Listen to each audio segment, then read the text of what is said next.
Bismillahirrahmanirrahim.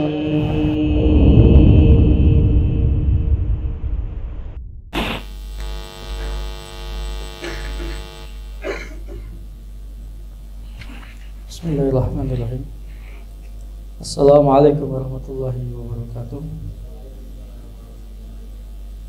Innal hamdalillah nahmaduhu wa nasta'inuhu wa nastaghfiruh wa nastahdihi wa natubu ilaihi wa na'udzu billahi min shururi anfusina wa sayyiati a'malina. May yahdihillahu fala mudilla lahu wa may yudlil fala hadiya lahu. Asyhadu an la ilaha illallah wahdahu la syarika lahu wa asyhadu anna Muhammadan abduhu wa rasuluh. Allahumma salli wa sallim wa barik ala nabiyyina Muhammadin wa ala alihi wa ashabihi ajma'in wa man tabi'ahum bi ihsan ila yaumiddin. Ya ayyuhalladzina amanu taqullaha haqqa tuqatih wa la tamutunna illa wa antum muslimun. Summa ma ba'du fa inna ahsanal hadisi kitabullah wa khairal hadyi hadyu nabiyyina Muhammadin sallallahu alaihi wa alihi wasallam. Wa syarrul umuri muhdatsatuha fa inna kulla muhdatsatin fid dini bid'ah kullu bid'atin dhalalah kullu dhalalatin finnar. Allahumma inna nas'aluka ilman nafi'an wa rizqan thayyiban wa 'amalan mutaqabbala. Allahumma inna na'udzubika min ilmin la yanfa'u min qalbin la yakhsha wa min nafsin la tashba wa min da'watin la yustajaba laha. Allahumma 'allimna ma yanfa'una wanfa'na bima 'allamtana wa zidna ilma. Allahumma aslih lana syu'unana kullaha wa la takilna ila anfusina tarfata 'ain. Rabbana taqabbal minna innaka antas samiul 'alim wa tub 'alaina innaka antat tawwabur rahim. Ikhwani wa akhwati al-ahibba rahimani wa rahimakumullah. Jamaah salat zuhur Masjid Abu Salam yang dimuliakan Allah Subhanahu wa taala. Alhamdulillah, segala puja dan puji serta syukur kita panjatkan kehadirat Allah tabaraka wa taala atas berbagai limpahan nikmatnya, rahmat dan karunia-Nya, keberkahan, keutamaan dan kebaikan sangat banyak tidak terhingga tidak terbilang. Semoga Allah Subhanahu wa taala langgengkan untuk kita semua nikmat-nikmat-Nya itu dan ditambahkannya lagi untuk kebaikan dunia kita dan akhirat kita. Allahumma amin ya rabbal alamin. Tidak lupa salawat dan salam kita limpahkan, kita aturkan ke harga baginda Nabi Muhammad sallallahu alaihi wasallam serta keluarga beliau, sahabat beliau dan umat beliau yang kesamaan. Ikhwas sekalian yang dimuliakan Allah Subhanahu wa taala, kita masih melanjutkan pembahasan dan pengkajian kita di kitab At-Tamhid li syarh kitab Tauhid alladzi waqa'a 'alal 'abid karya Fadilatul Syekh Shalih bin Abdul Aziz bin Muhammad al-Syekh hafizahullah ta'ala, sampai di bab tentang riya, bab ke-35 tentang riya. Kalimat riya berasal dari kata ru'yah. Ru'yah itu artinya adalah nazar, pandangan atau juga penglihatan, ya. Riya itu artinya adalah pandangan atau penglihatan. Seseorang yang dengan amal kebaikannya bermaksud untuk riya disebabkan karena ingin mendapatkan pujian, karena ada orang yang memandangnya, yang melihatnya, ingin mendapatkan pujian, ingin mendapatkan penghargaan, ya. Karena ada orang yang memperhatikannya, atau ingin juga menarik perhatian dari orang lain. Nah, sehingga amalnya itu diperbagus, dipercantik, dihiasi amal perbuatannya tersebut, ya, agar dapat menarik perhatian orang yang diinginkannya atau yang ditujunya. Lalu dia mendapatkan pujian-pujian, bagus misalnya, subhanallah dan lain sebagainya. Ini menurut hemat saya fitnah hari ini, akhir zaman, buat sebagian besar dari kita yang senang selfie, lalu setiap hari bikin status, ya, status. Ya, sebenarnya, ya mohon maaf, sebagian ahli mengatakan bahwa justru perbuatan seperti itu merupakan satu kedangkalan ilmu dan pengetahuannya. Ya, artinya dia sampaikan pada dunia, ya, dia ingin perhatian pada dunia, apa status dia hari ini, lalu dengan itu dia akan berupaya untuk mendapatkan like, jempol, ya kan, atau love, tanda hati misalnya, ya. Kemudian muncullah generasi Z, penyakit yang disebut dengan FOMO itu, ya. Dia akan merasa kecewa, dia akan merasa depresi, dia akan merasa tersisihkan, dia akan merasa dan segala macamnya, karena tidak ada orang yang like statusnya, tidak ada orang yang mengomentari statusnya, tidak ada orang yang memberikan ya, hadiah misalnya pada statusnya dan lain sebagainya. Yang kesemuanya itu notabene boleh jadi karena riya. Sebagian besar dari kita atau jemaah umroh, jemaah haji, nah itu Masya Allah, Masjidil Haram, Masjid Nabawi itu jadi studio alam yang mengesankan, ya kan? Dia selfie di depan Ka'bah, dia selfie di dalam Masjid Nabawi, dia selfie di Gunung Uhud, ya, dia selfie di Jabal Rahmah, ya, semua dia tampilkan di pajang itu. Dasarnya apa seperti itu? Kalau bukan ingin mendapatkan like tadi, perhatian manusia. Beda kalau kita sedang jualan katanya. Yang namanya jualan ya produk jualannya, komunitas dagangannya ya dipublis, dipublikasikan. Tapi buat perbuatan kita, amal-amal kita, buat apa? Ya. Apa orang ingin dapat Masya Allah, oh sedang umroh ya, Masya Allah, semoga umrohnya mabrur misalnya.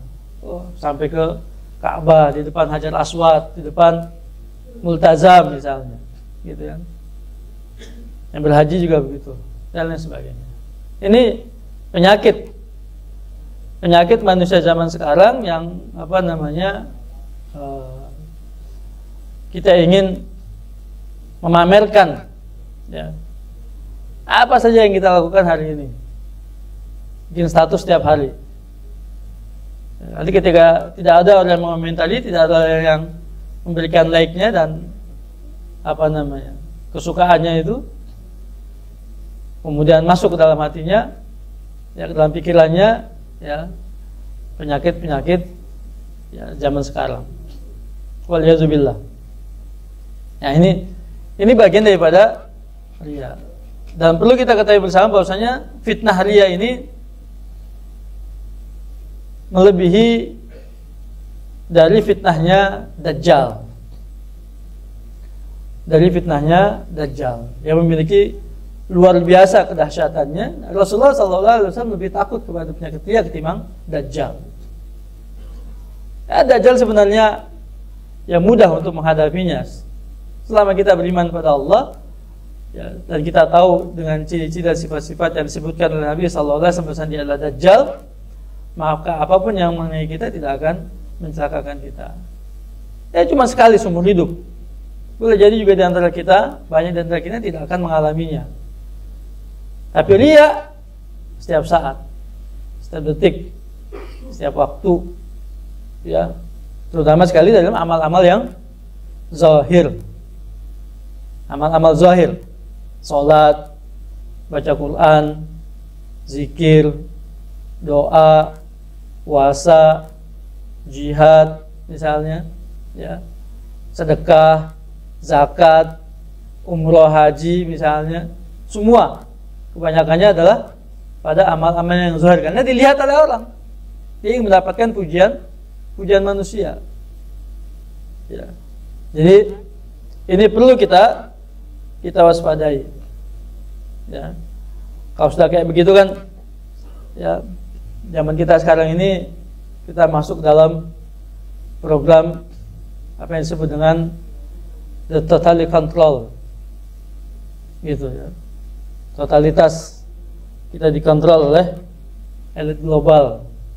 Semua lihat apa yang berseliweran dalam HP kita, di media sosial kita, ya, semua bisa terekam ya, oleh mereka. Ya. Siapapun kita, ya, public figure ataupun bukan misalnya, orang terpandang ataupun bukan misalnya, sama saja terkena fitnah ini. Waliyadzubillah. Jadi ini menjadi kewaspadaan kita bersama, ya, untuk betul-betul dalam rangka ibadah kita pada Allah Taala, yang dengan amalan itu kita mengharapkan pahala di sisi Allah, ya, keberkahan dari Allah Taala, ampunannya Taala, maka untuk betul-betul menjaga keikhlasan amalan tersebut, ya, dan menghindari dari riya. Temannya riya ada yang disebut dengan sum'ah. Temannya riya itu ada disebut dengan sum'ah. Ya, kalau sum'ah berasal dari kata as-sama', ya, pendengaran. Nah, ini biasanya memang dari perbuatan-perbuatan, amalan-amalan yang berupa apa? Audio. Ya, kalau tadi visual, yang apa namanya, yang riyanya. Nah, kalau ini audionya. Ya, misalnya dia memperdengarkan bacaan Al-Qur'annya. Ya, di apa?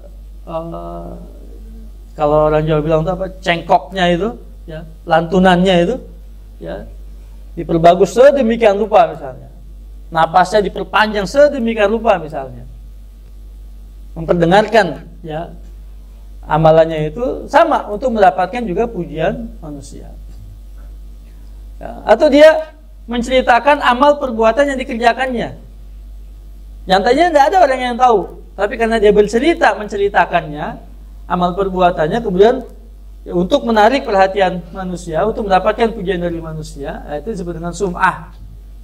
Ceritanya dari apa namanya, informasi yang disampaikannya. Begitu. Oh, saya pernah begini.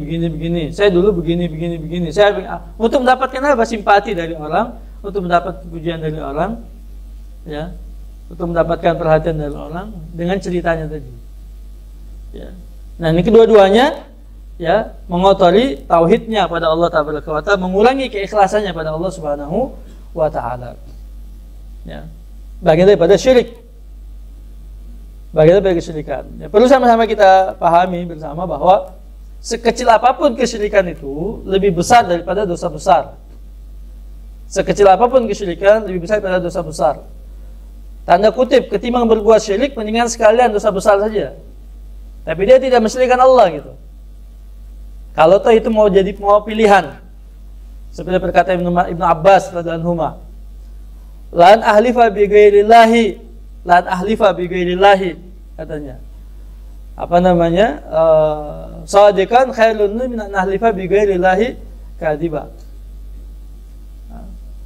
Bersumpah, ya, dengan nama Allah dusta, ya, lebih baik ketimbang bersumpah dengan nama selain Allah tapi benar. Dusta dalam sumpah itu dosa besar. Dia bersumpah dengan nama Allah, wallahi, benar kan? Demi Allahnya benar. Tapi dusta dalam sumpahnya, dosa besar. Tapi ketika bilang demi Lata misalnya, demi Uzza, demi ini itu dan lain sebagainya selain Allah, itu syirik. Meskipun benar dalam sumpahnya. Jadi dosa besar itu, ya, masih lebih ringan ketimbang syirik sekecil apapun kesyirikan. Nah, ini perlu kita timbang ini. Ya, perlu kita perhatikan. Ya, sebaiknya dua-duanya kita tinggalkan, kita hindari, kita jauhi, kan gitu. Ya. Tapi timbangannya di sisi Allah Taala, dosa syirik itu lebih besar daripada dosa besar sekalipun. Apa dosa besar itu? Yang membunuh, berzina, minum khamar, mencuri, lari dari peperangan misalnya, qazaf misalnya. Ya, itu semua dosa-dosa besar. Ya, Tapi tidak lebih besar daripada syirik itu sendiri, baik syirik besar ataupun syirik kecil, yaitu riya. Karena sebagian para ulama masukkan riya ini ke dalam syirik kecil, sebagian lagi masukkan dalam syirik khafi. Dua istilah itu warid dari Nabi SAW. Nah, kita lihat beberapa dalil yang saya oleh penulis pada kita tentang masalah ini. Sekali lagi, riya ini menjadi fitnah akhir zaman yang untuk kita diharapkan setelah kajian ini, buat kita yang hadir di sini, yang mendengar penjelasan ini, ya, untuk meninggalkan dalam istilahnya RG kedunguan, ya, untuk mempublis setiap hari status, ya, status apa yang kita kerjakan, memperlihatkan pada manusia perbuatan-perbuatan baik kita misalnya, yang tidak lebih dari riya itu sendiri akan menghancurkan pahala dari apa yang kita kerjakan. Waliyadzubillah. Yang benar-benar kita terhindar dari penyakit ini. Dalil pertama firman Allah Subhanahu wa ta'ala di surat Al-Kahfi ayat 110. Akhir surat Al-Kahfi ayat 110. Allah berfirman, "A'udzubillahi minasyaitonir rajim. Qul innama ana basyarun mislukum. Yuha ilayya annama ilahukum ilahu wahid. Faman kana yarju liqa'a rabbih falyamal 'amalan shalihan wa la yusyrik bi ibadati rabbih ahada." Perlu dicatat, ya, diingat baik-baik ayat ini, surat Al-Kahfi ayat 110, yang sebagian besar dari kita membacanya setiap hari Jumat, ya, sunnah baca surat Al-Kahfi hari Jumat. Ayat ini mencakup dua kaidah besar. Yang pertama, dalam kita memahami hak Rasulullah SAW, kaidah yang pertama. Kaidah yang kedua, dalam amal ibadah yang kita kerjakan. Kaidah yang pertama, dalam kita memahami hak Rasulullah SAW, di mana beliau SAW memiliki dua status. Status pertama sebagai abdun, ya, hamba, bashar, manusia. Status kedua sebagai nabi dan rasul. Innama ana bashar, sesungguhnya aku adalah manusia seperti kalian. Jadi sebagai hamba. Hamba sama dengan kita sebagai manusia biasa pada umumnya. Bisa benar, bisa salah, misalnya, ya, bergembira, bersedih, senang, kecewa, kemudian tidak mengetahui yang gaib, ya, kemudian juga tidak memiliki perbenaran langit dan bumi, misalnya, tidak punya juga kedahsyatan lainnya, misalnya seperti layaknya manusia biasa seperti kita, ya, baik secara fisik maupun juga secara biologis, sama saja. Bashar mislukum. Statusnya sebagai seorang hamba yang mengabdi, yang beribadah, yang menyembah pada Allah. Kewajiban seorang hamba kan itu, beribadah pada Allah. Sehingga beliau beribadah dan tidak diibadahi. Sebagai seorang hamba, beliau beribadah tapi tidak diibadahi. Begitu. Itu status yang pertama. Status yang kedua, sebagai nabi dan rasul, yuha ilayya.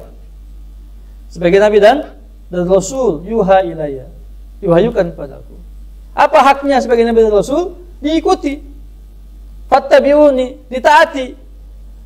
Ati Allah wa ati Rasul, gitu. Dikuatkan, tu'azziruhu, ya, tunasiruhu, dibela, begitu. Dimuliakan, dicintai keluarganya, dihidupkan sunnah-sunnahnya, nah, beribadah kepada Allah dengan petunjuknya. Nah, itu hak-haknya sebagai seorang nabi dan rasul, gitu. Ya. Jadi secara teknis kita beribadah pada Allah mengikuti petunjuk beliau. Sallu kama ra'aitumuni usolli, khudhu anni manasikakum. Semua petunjuk teknis dalam ibadah kepada Allah mengikuti petunjuk beliau. Ya, arahan beliau, bimbingan beliau sallallahu alaihi wasallam. Dan itu semua tercakup dalam kitab-kitab hadis yang sudah didokumentasi oleh para ulama, Bukhari, Muslim, ya, kemudian Abu Daud, kemudian Tirmidzi, Nasa'i, Ibnu Majah, Imam Ahmad misalnya. Semua kitab-kitab hadis itu mendokumentasikan semua sunnah-sunnah dari beliau sallallahu alaihi wasallam. Nah, itu kaidah yang pertama, memahami hak beliau sallallahu alaihi wasallam yang memiliki dua status, sebagai seorang hamba dan sebagai seorang rasul. Karenanya dalam salah satu redaksi kalimat syahadat, asyhadatain itu, ya, menyebutkan dua status tersebut. Asyhadu alla ilaha illallah wahdahu la syarikalah, itu penekanan kepada tauhid. La ilaha illallah wahdahu la syarikalah wa asyhadu anna Muhammadan abduhu wa rasuluhu. Abdullah wa rasuluhu, begitu. Hamba Allah dan rasulnya. Inna ma'ana abdun, katanya. Dalam satu hadis Nabi mengatakan, la tatruni kama atratin Nasara Isa ibn Maryam, inna ma'ana abduhu wa rasuluhu. Ya. Kemudian kaidah yang kedua adalah tentang prasyarat diterimanya satu amalan ibadah. Ini kita masih di surat Al-Kahfi ayat 110, ya. Kaidah yang kedua tentang masalah prasyarat diterimanya amalan ibadah. Apa? Fal ya'mal amalan salihah wa la yusyrik bi ibadati rabbi ahada. Dua. Amalan salihah, amal saleh itu artinya adalah amal yang sesuai dengan syariatnya. Perbuatan yang sesuai dengan syariat Allah tabaraka wa ta'ala, baru disebut dengan amal saleh. Tidak perlu didefinisikan dengan perbuatan baik, tidak perlu dilancukan dengan kebajikan misalnya, karena makna-makna itu, ya, akan rancu, akan dianggapi oleh semua kalangan, ya, dengan makna yang bias, karena masing-masing orang punya penafsiran tentang perbuatan baik, katanya, ya, tentang perbuatan baik. Bukan itu yang dimaksud. Amal saleh artinya adalah amalan sesuai dengan syariat Allah tabaraka wa ta'ala. Ya. Jadi bagusnya itu dalam pandangan Allah, bukan dalam pandangan manusia. Ya. Bagusnya itu dalam pandangan Allah, bukan dalam pandangan manusia. Sebagian manusia atau bahkan banyak manusia memandang satu amalan itu bagus, tapi tidak dalam syariat agama Allah. Yang mana misalnya dalam konteks ini Ibnu Umar radhiyallahu anhu pernah mengatakan terkait dengan masalah kebid'ahan, gitu. Dalam masalah kebid'ahan, ya. Bid'ah tetap bid'ah, meskipun banyak orang yang mengerjakannya. Tetap saja dikatakan bid'ah. Dia tidak berubah menjadi sunnah. Tetap saja bid'ah, meskipun banyak orang yang mengerjakannya. Al-bid'atu sayyi'ah wa in ra'ahan nas hasanah. Bid'ah itu jelek, meskipun banyak orang yang memandangnya bagus, baik. Nah, jadi ini juga perlu kita buatkan standar dalam menilai sesuatu perbuatan itu baik atau tidak baik, bagus atau tidak bagus, misalnya saleh atau tidak saleh. Itu kita perlu buat standar. Apa standarnya? Al-haqqu min rabbika. Kebenaran itu dari Rabbmu. Ya. Bagus itu dari Rabbmu. Kebaikan, kebagusan, keindahan Allah itu dalam pandangan Allah, tapi bukan dalam pandangan manusia. Ya. Ini menjadi penting untuk sama-sama kita pahami. Itu prasyarat pertama untuk diterimanya amal, ya. Yang pertama adalah mengikuti atau sesuai dengan syariat Allah Subhanahu wa taala. Yang kedua, wala yusyrik bi ibadati rabbi ahada. Jangan dia mempersekutukan dalam beribadah kepada Rabbnya dengan seorang pun juga. Ikhlas, tidak berbuat syirik, baik syirik besar atau juga syirik kecil. Kalau syirik besar mungkin kita udah paham tuh. Ya, ada patung disembah, itu udah syirik besar. Ada batu besar disembah, itu syirik besar. Ada kuburan keramat disembah, itu syirik besar. Ya, mungkin paham. Insya Allah kita bisa menghindarinya karena jali dia, jelas, terang benderang. Tapi syirik kecil itu yang luar biasa, kita harus berjuang setiap hari. Mari kita bicara tentang masalah mahabbah, kita bicara tentang masalah khauf dan roja, kita bicara tentang masalah tawakal, dan semua amal-amal hati sudah kita bahas sebelumnya. Di mana semuanya itu menjadi fitnah bagi kita setiap hari, setiap saat, setiap waktu. Begitu kan? Dalam rangka kita membersihkan keikhlasan kita dalam beribadah pada Allah Subhanahu wa taala. Jadi 2 prasyarat diterimanya amalan ibadah di sisi Allah Tabaraka wa taala. Yang pertama sesuai dengan syariat Allah Tabaraka wa taala, yang keduanya adalah ikhlas dalam mengerjakannya dan tidak dikotori dengan kesyirikan apapun juga, yang besar dan juga yang kecilnya. An Abi Hurairah radhiyallahu anhu marfu'an qala Allah ta'ala ana aghna syuraka'i an syirk man 'amila 'amalan asyraka ma'i fihi ghairi taraktu wa syirkahu, rawahu Muslim. Dari Abu Hurairah radhiyallahu anhu yang meriwayatkannya secara marfu' sampai kepada Nabi sallallahu alaihi wasallam, Allah tabaraka wa ta'ala berfirman, yaitu termasuk hadits qudsi, ana aghna syuraka'i an syirk, aku tidak membutuhkan sekutu-sekutu. Ya. Aku tidak membutuhkan sekutu, kata Allah. Ya. Dalam semua perbuatan-perbuatan yang dapat dipersekutukan oleh siapapun juga. Siapa yang mengerjakan satu amalan mempersekutukan bersamaku selain aku, kata Allah, aku tinggalkan dia dan sekutunya. Ya. Ditinggalkan oleh Allah. Artinya sia-sia, mardudun alaih. Ya, Allah tidak menerimanya. Bahkan dalam riwayat yang lain itu pada hari kiamat kelak itu akan dikumpulkan orang-orang yang punya niat riya dalam amalnya. Dulu kamu mengerjakan amalan itu karena riya, ya, sekarang kamu minta pahala dari dia. Pada kiamat kelak kan gitu kan, minta pahala dari dia. Ya, Allah tidak membutuhkannya, Allah tidak menerimanya, dan Allah juga tidak memberikan balasan apa-apa. Sum'ah juga begitu. Yang dahulu kamu mengerjakan satu amalan karena sum'ah, sekarang kamu minta pahala dari dia. Imam Ahmad meriwayatkannya demikian. Jadi Allah tidak membutuhkan sekutu-sekutu, ditinggalkan ya dia dan juga sekutunya. Artinya Allah tidak membutuhkannya, Allah tidak memberikan balasan apa-apa kepadanya, sia-sia amalannya. Fahabitat amaluhu, jadi semua amalnya itu hancur.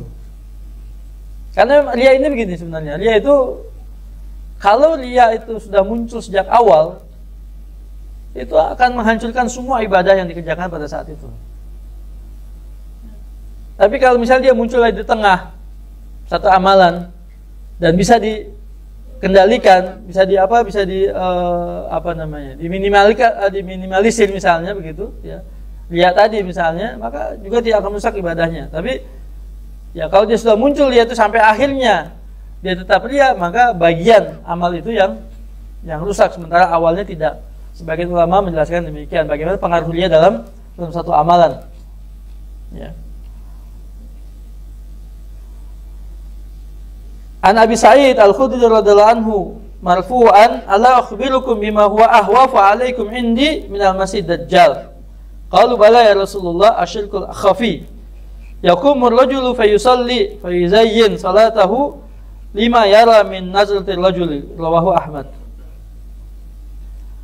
Dari Abu Sa'id Al-Khudri radhiyallahu anhu secara marfu' disandarkan pada Nabi sallallahu alaihi wasallam, beliau bersabda, tidakkah kalian ingin aku kabarkan tentang sesuatu yang paling aku takutkan menimpa kalian dari fitnahnya Al-Masih Dajjal?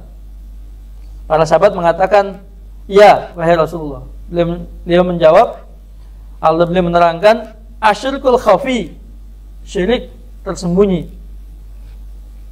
Dalam riwayat yang lain itu seperti apa? Dabibatun namli, katanya, langkah semut, seperti langkah semut di atas batu hitam di bawah kegelapan malam. Nah, siapa yang bisa melihat itu? Semut hitam di atas batu hitam di bawah kegelapan malam. Nah, langkahnya itu ria, saking tersembunyinya ria tadi. Ya. Akan disebut dengan asyirkul khafi, syirik tersembunyi. Dalam riwayat yang lain, asyirkul asgar, syirik kecil. Ya, sebagian ulama menyebut syirik khafi, sebagian ulama menyebut syirik kecil. Ya. Tapi sekali lagi dia lebih besar daripada dosa besar. Dia mencontohkan, yaqumur rajulu fayusalli. Ada seseorang yang berdiri untuk salat, fayuzayyin salatahu, dia memperbagus salatnya, lima yara min nazari ar-rajuli, disebabkan untuk mendapatkan perhatian orang yang melihatnya, yang memandangnya. Gitu. Ya. Nah, itu sholat, contohnya sholat. Karena memang setiap hari sholat, yang sunnah, yang wajib, terus ya, dan zahir, nampak gitu. Dan semua amal-amal zahir begitu. Nah, sholat, baca Quran, zikir, doa, gitu kan. Bahkan zakat, puasa misalnya, ya, umroh, haji, jihad, ya, sedekah, semua amal-amal zahir. Ya. Jadi ibarat sekalian yang dimuliakan Allah Taala, semoga dengan penjelasan singkat kajian kita siang hari ini, kita masih bisa lebih waspada, ya, atau mawas diri, ya, dari niat-niat riya. Maka jangan gampang-gampang bikin status selfie, ya, dari amal-amal yang kita kerjakan. Umroh saja selesai, ya, berangkat pulang saja selesai, udah gitu, ya. Haji juga gitu, berangkat selesai, pulang udah selesai, pulang, ya. Nggak perlu orang tahu, nggak perlu diceritakan nanti pengalamannya bagaimana, nggak perlu ceritakan kayak gitu. Sholat setelah di Masjid Haram, di Masjid Nabawi, nggak perlu cerita, kecuali untuk memberikan pelajaran pada yang lainnya, nggak apa-apa. Tapi kalau buat memamerkan amalannya, ya nggak perlu. Ya, sebagian ulama salaf mengatakan, pandai-pandailah menyembunyikan amal saleh yang kita kerjakan, sebagaimana kita pandai menyembunyikan keburukan kita, kejelekan kita. Ya. Siapa yang tahu kejelekan perbuatan kita? Ya. Sedapat mungkin, serapat mungkin kita sembunyikan. Orang lain tidak tahu. Ya kan? Nah, begitu dengan amal saleh sejatinya. Lebih layak untuk disembunyikan. Gitu. Ya. Karena hadis Bani Israel tuh, kisah Nabi Musa, ingat enggak? Kisah Nabi Musa. Satu hari Bani Israel, Allah berikan kemenangan dalam satu peperangan, kemudian dikumpulkan harta rampasan perang untuk dipersembahkan kepada Allah. Karena begitu, nggak boleh dibagi, diambil, itu nggak boleh. Harta rampasan perang itu harus dipersembahkan kepada Allah, ya, taruh di tengah lapang begitu. Ya, Bani Israil berkumpul, tandanya ghanimah itu diterima oleh Allah, Allah akan turunkan petir, akan disambar dengan petir. Ya. Tandanya ghanimah tadi, persembahan tadi diterima oleh Allah begitu. Tapi ini tidak juga, tunggu berapa waktu itu, tidak juga, ya, turun. Ya. Tidak juga diterima gitu oleh Allah. Ya. Setengah jam, sejam, 2 jam, terus, ya, setengah hari, 1 hari, nggak punya diterima. Akhirnya Nabi Musa, ya, berdialog dengan Allah Taala. Ibnu Katsir meriwayatkan begitu. Kenapa? Ya, ada apa, ada sesuatu. Nah, Allah katakan, ada satu dari kalian, ya, yang berbuat apa sih, mendatangkan kemurkaan Allah lah begitu. Ya, sehingga Allah tidak mau menerimanya. Entah karena riya, entah karena apa yang lain begitu. Satu dari kalian berbuat seperti itu. Nah, kemudian Nabi Musa bilang, Allah memberitahukan kepadaku bahwa ada di antara kalian yang berbuat curang atau riya, satu orang. Maka sekarang silakan dia berdiri untuk dibersihkan Satu orang saja, silakan dia berdiri. Ya. Tidak ada yang berdiri, tidak ada yang ngaku begitu. Ya. Dia sembunyikan itu, tidak ada. Dia sembunyikan. Nah, kemudian satu orang tadi itu berkata dalam dirinya, ya, dengan sebab dirinya maka Allah tidak menerima persembahan mereka. Setelah Nabi Musa mengatakan demikian, ya, dia menyadarinya lalu dia bertobat kepada Allah, ya, dalam kesendiriannya di tengah-tengah manusia Bani Israel. Dia bertobat kepada Allah Taala. Nah, setelah itu baru Allah menurunkan, ya, petirnya dan menerima ganimahnya, persembahannya. Nabi Musa heran juga. Loh, ini tidak ada yang berdiri, tidak ada yang ini. Kemudian Allah mengatakan, ya, dia menyembunyikan perbuatan dosanya, maka dia sekarang pun menyembunyikan taubatnya. Maka Allah terima taubatnya. Nah, itu diantara, ya, kisah itu yang menjadi pernyataan dari para ulama tadi. Pandai-pandailah kita menyembunyikan amal kebajikan kita sebagaimana kita pandai menyembunyikan kejelekan kita. Semoga Allah Ta'ala berikan taufik dan hidayah untuk kita semua agar kita tetap istiqomah di atas agama dan sunnah Nabi Sallallahu Alaihi Wasallam dan diwafatkan dengan husnul khatimah. Amin ya rabbal alamin. Subhanaka Allahumma bihamdika asyhadu an la ilaha illa anta astaghfiruka wa atubu ilaik. Sallallahu alaihi Muhammad wa ala alihi wa sahbihi wasallam. Wassalamualaikum warahmatullahi wabarakatuh.